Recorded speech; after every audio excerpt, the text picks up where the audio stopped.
1912 में टाइटैनिक का हादसा हुआ, लेकिन उसकी कहानियां आज भी लोगों को रोमांचित करती हैं। आज भी लोगों को जानने में ये दिलचस्पी है कि आखिर उस दिन क्या हुआ था। और जब टाइटैनिक का मलबा मिला तो लोगों को उसे देखने की जिज्ञासा बढ़ गई। लोगों को टाइटैनिक में दिलचस्पी को देखते हुए ओशियन गेट नाम की एक कंपनी ने एक टाइटन नाम की सबमरीन बनाया जो लोगों को समुद्र की गहराई में ले जाती थी और वो टाइटैनिक के पड़े मलबे को दिखाती थी। लेकिन हाल ही में 5 लोग उस टाइटन सबमरीन में उस मलबे को देखने गए थे और एक हादसा हो गया जिसमें इन 5 की मौत हो गई। ये हादसा कैसे हुआ और ये टाइटन सबमरीन की पूरी कहानी क्या है? क्या ये बस महज एक हादसा है या एक लापरवाही? आइए जानते हैं आज की पूरी कहानी।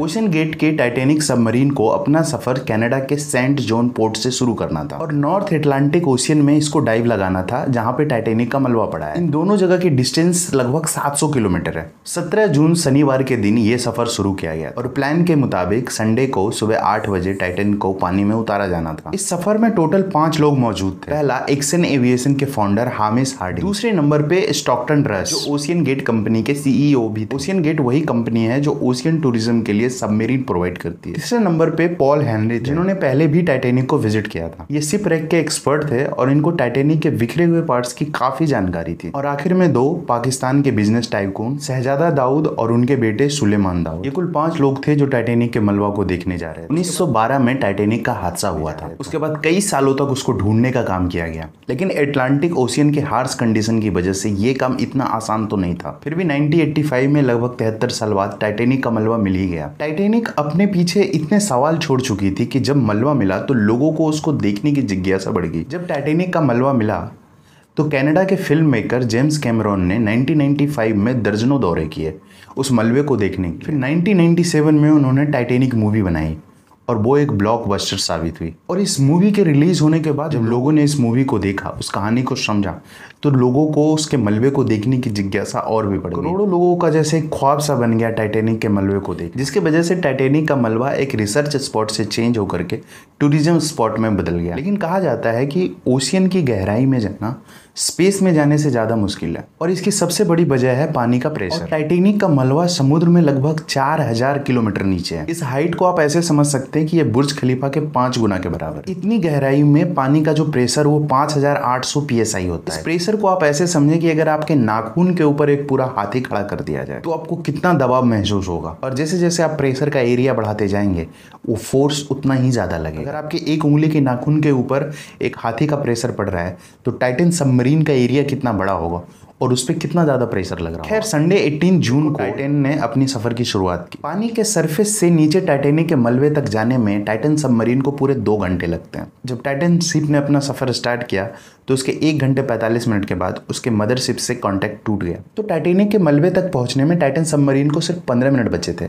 इसका मतलब है कि वो मलबे के काफी नजदीक था जब कांटेक्ट टूट गया था। लेकिन जहाँ पे मलबा है वहाँ पे काफी अंधेरा है और समुद्र की उतनी गहराई में इतना ज्यादा अंधेरा है क्योंकि सूरज की रोशनी वहां तक पहुंचती नहीं है। तो वायरलेस कांटेक्ट टूट जाना एक नॉर्मल बात थी, इसलिए शुरुआत में इस बात को ज्यादा सीरियसली नहीं लिया गया था। और ये टोटल ट्रिप लगभग 7 घंटे का डिसाइडेड था। मतलब पानी के सरफेस से मलबे तक पहुंचना, मलबे के पास रुकना और वापस जाना, इन सब चीजों के लिए 7 घंटे डिसाइडेड थे। दिन के 12 बजे ये सफर की शुरुआत की गई थी और शाम के 7 बजे तक जब टाइटन सबमरीन से कांटेक्ट नहीं हो पाया, पानी के सरफेस के ऊपर मदरशिप के क्रू मेंबर को चिंता होने लगी और इन सब ने मिलकर टाइटन की तलाश शुरू कर दी। और इसके बाद 9:40 पर उन्होंने यूएस कोस्ट गार्ड से मदद मांगी। अगले दिन मंडे को यूएस कोस्ट गार्ड और कैनेडियन शिप ने सर्च ऑपरेशन स्टार्ट किया। सोनार स्कैनिंग के मदद से उन्होंने पानी के अंदर ढूंढना शुरू किया और चॉपर से पानी के सरफेस के ऊपर वो ढूंढ ही रहे थे। इस एरिया में जितने भी कॉमर्शियल शिप थे उन सबको भी ऑर्डर दिया गया कि आप अपनी आंखें खुली रखें अगर आपको कुछ भी ऐसा चीज दिखता है। अगले 2 दिनों तक ये तलाश जारी रही, लेकिन टाइटन सबमरीन का कुछ भी पता नहीं चल पाया। लेकिन फिर एक उम्मीद की किरण नजर आई। वेडनेसडे 21 जून को सुबह 6 बजे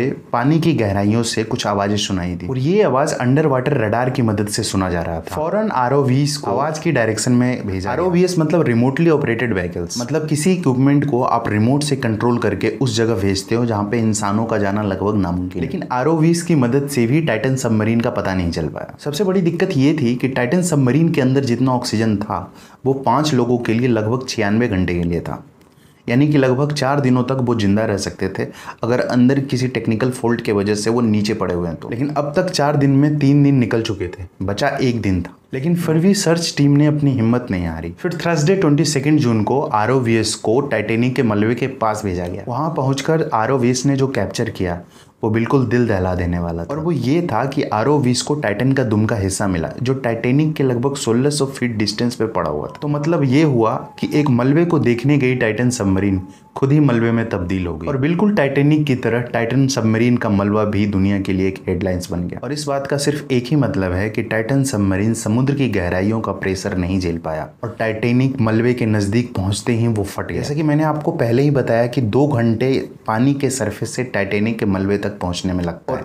1 घंटे 45 मिनट पे संपर्क टूट गया था। इसका मतलब था कि वो टाइटैनिक के मलबे के काफी नजदीक पहुंच चुका था और प्रेशर भी काफी ज्यादा हाई थे जो टाइटन सबमरीन नहीं झेल पाया और वो फट गया। ये खबर ने पूरी दुनिया में जैसे हलचल सी मचा दी है और ओशन गेट की सेफ्टी पर भी सवाल किए जाने लग गए। ओशियन गेट के सीईओ स्टैंटन रस ने बताया था, जिनकी भी इस हादसे में मौत हो गई, कि उन्होंने टाइटन को स्टील से नहीं एक डिफरेंट मटेरियल से बनाया जिसका नाम है एविएशन ग्रेड फाइबर कार्बन, क्योंकि वो इस इंडस्ट्री में कुछ नया इनोवेट करना चाहते थे। टाइटन के लॉन्च से पहले 5000 से 10,000 PSI पे टेस्ट भी किया गया था और जिसमें वो सक्सेसफुल रही थी। लेकिन एक्सपर्ट का मानना है कि समुद्र की गहराई में सबमरीन के ऊपर सिर्फ प्रेशर फोर्स ही नहीं लगता है, बल्कि पानी का बहाव, अंधेरे के वजह से किसी पत्थर में टकरा जाना या समुद्र की उतनी गहराई में इतने बड़े बड़े एनिमल्स है जिससे टकरा जाना, जिसके वजह से भी यह हादसा हो सकता है। रीजन कुछ भी रहा हो, लेकिन एक्सपर्ट का कहना है कि कार्बन फाइबर का इस्तेमाल भी इस हादसे की एक वजह हो सकता है। और दूसरी वजह काफ़ी चौंकाने वाली है,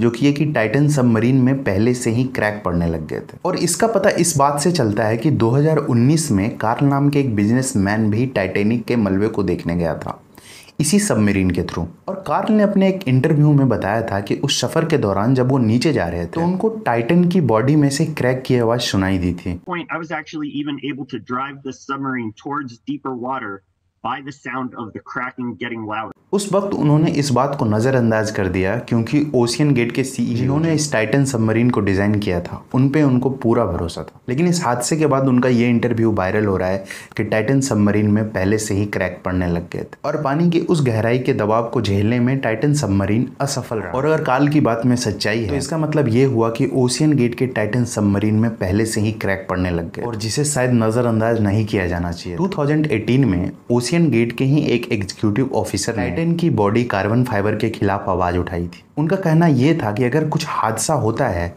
तो महज 0.3 सेकेंड पहले ये हादसे का पता चलेगा और इतने कम समय में उस हादसे को टालना नामुमकिन है। और हकीकत में भी टाइटन के साथ यही हुआ। जिस गहराई में टाइटन फटी है, एक्सपर्ट का कहना है कि उसको फटने में सिर्फ 0.3 सेकेंड ही लगे। एक्सपर्ट की माने तो सिर्फ यही 2 रीजन है, कार्बन फाइबर मटेरियल, टाइटन में पहले से पड़ने वाले क्रैक, जिसका कार्ल ने अपने इंटरव्यू में जिक्र किया। तो ये थी आज की कहानी। अगर आपको क्राइम और मिस्टीरियस कहानियों में दिलचस्पी है तो आप प्लीज इस चैनल को सब्सक्राइब करें। मिलते हैं अगली कहानी में, तब तक के लिए